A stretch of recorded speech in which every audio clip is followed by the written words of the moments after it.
मर्यादा पुरुषोत्तम भगवान श्री राम के परम भक्त श्री हनुमान जी के बारे में तो हम सब जानते ही हैं। दशरथ नंदन राम हनुमान के हृदय में बसते हैं। लेकिन क्या आपको पता है कि एक बार पवनसुत हनुमान श्री राम जी से ही लड़ने पहुंच गए थे? तो सुनिए। एक बार सुमेरु पर्वत पर सभी संतों की सभा का आयोजन हुआ। देश के राजा सुकंत भी उसी सभा में सभी संतों का आशीर्वाद लेने जा रहे थे। रास्ते में उन्हें देवर्षि नारद मिले। राजा सुकंत ने उन्हें प्रणाम किया। इस पर श्री नारद ने उन्हें आशीर्वाद देकर यात्रा का प्रयोजन पूछा। राजा सुकंत ने उन्हें संत सभा के आयोजन की बात बताई। इस पर नारद मुनि ने कहा, अच्छा है, संतों की सभा में जरूर जाना चाहिए। ऐसा कहकर सुकंत को जाने का आदेश दिया। सुकंत जैसे ही सभा में जाने के लिए प्रस्थान करने लगी, वैसे ही नारद जी ने उन्हें आवाज दी। इसके बाद कहा कि जिस सभा में आप जा रहे हो उसमें सभी को प्रणाम करना, लेकिन ऋषि विश्वामित्र का अभिवादन बिल्कुल भी मत करना। इस पर सुकंत ने पूछा, यह तो उचित नहीं है। तब श्री नारद जी ने कहा, तुम भी राजा हो, वह भी पहले राजा ही थे, अब संत हो गए हैं, मत करना प्रणाम। राजा सुकंत ने वैसा ही किया। मित्र के दिल में बहुत चोट पहुंची और सभा के समाप्त होने पर श्री राम से मिलने पर विश्वामित्र ने बताया कि उनका कितना अपमान हुआ है। वह इसे भूल भी जाते, लेकिन यह तो संत परंपरा का अपमान है। राम जी ने पूछा, गुरु जी क्या हुआ? तब विश्वामित्र जी ने कहा कि मेरा अपमान हुआ है। राम जी ने पूछा, किसने किया है? तब विश्वामित्र ने बताया कि जानकर क्या करोगे? इस पर श्री राम जी ने कहा कि गुरुजी, आपके चरणों की सौगंध लेकर प्रतिज्ञा करता हूँ, जो सिर आपके चरणों में नहीं झुका उसे काट दिया जाएगा। कल सुबह मैं उसका वध करूंगा। राम की सौगंध का जैसे ही राजा सुकंत को पता चला, वह नारद मुनि को ढूंढने लगे। काफी देर तक वह परेशान रहे, लेकिन नारद मुनि उन्हें नहीं मिल रहे थे। व्याकुल होकर जब वह रोने लगे, तब नारद जी प्रकट हो गए। पर नारद जी ने उन्हें माता अंजनी की शरण में जाने की सलाह दी और कहा कि अगर उन्होंने तुम्हें बचाने का वचन दे दिया तो तुम जरूर बच जाओगे। लेकिन ये भी कहा कि वह किसी को यह नहीं बताएंगे कि नारद जी ने उन्हें यह सलाह दी है। राजा सुकंत के रोने की आवाज़ सुनकर जब माता अंजनी बाहर पहुंची, तब उन्होंने कहा, माता मुझे बचा ले, अन्यथा विश्वामित्र जी मुझे मार डालेंगे। इस पर माता अंजनी ने सुकंत को उनके प्राण बचाने का वचन दिया। उन्होंने कहा कि तुम शरण में हो, लेकिन तुम्हें कोई नहीं मार सकता।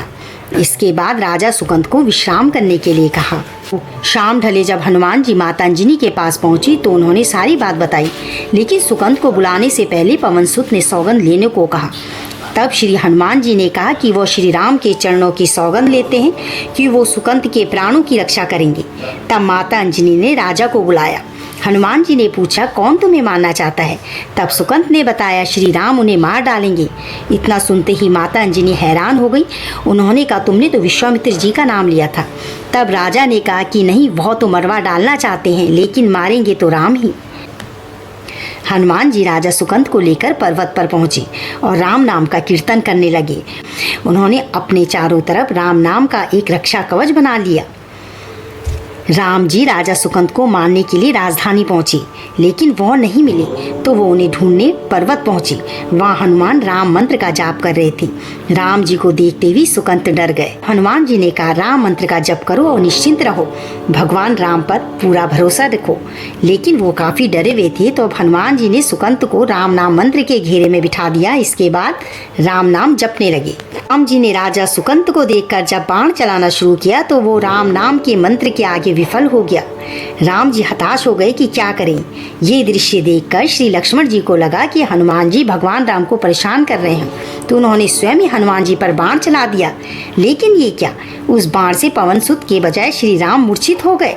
ये देखते ही लक्ष्मण जी दौड़ पड़े और देखते हैं कि बाण तो हनुमान जी पर चलाया था, लेकिन मूर्छित राम जी कैसे हो गए।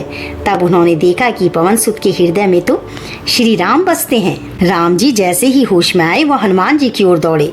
उन्होंने देखा कि उनकी छाती से रक्त बह रहा है। वो बार बार उनकी छाती पर हाथ रखते और आंखें बंद कर लेते।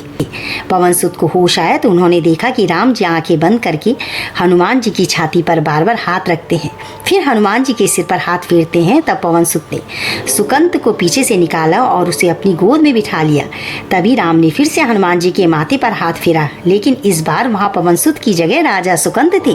राम जी मुस्कुराए और मुस्कुराते हुए हनुमान जी से बोले, और हनुमान जी बोल उठे, नाथ अब तो आपने इसके सिर पर हाथ रख ही दिया है, अब तो सब कुछ आपके हाथ में है, इसकी मृत्यु भी और जीवन भी। आप ही सुकंत की रक्षा करें। राम जी ने हनुमान जी से कहा, तुम जिसे अपनी गोद में बिठा लो उसके सिर पर तो मुझे हाथ रखना ही पड़ेगा, लेकिन मैं गुरु जी को क्या जवाब दूंगा। राजा ने दौड़कर विश्वामित्र जी का अभिवादन किया। वो भी प्रसन्न हो गए और बोले, राम इसे क्षमा कर दो।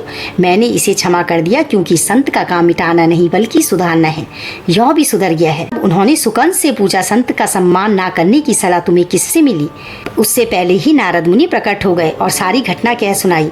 तब विश्वामित्र जी ने पूछा, नारद तुम्हें ऐसी सलाह क्यों दी? तब नारद ने कहा, अक्सर ही लोग मुझसे पूछते थे कि राम बड़े या राम का नाम बड़ा।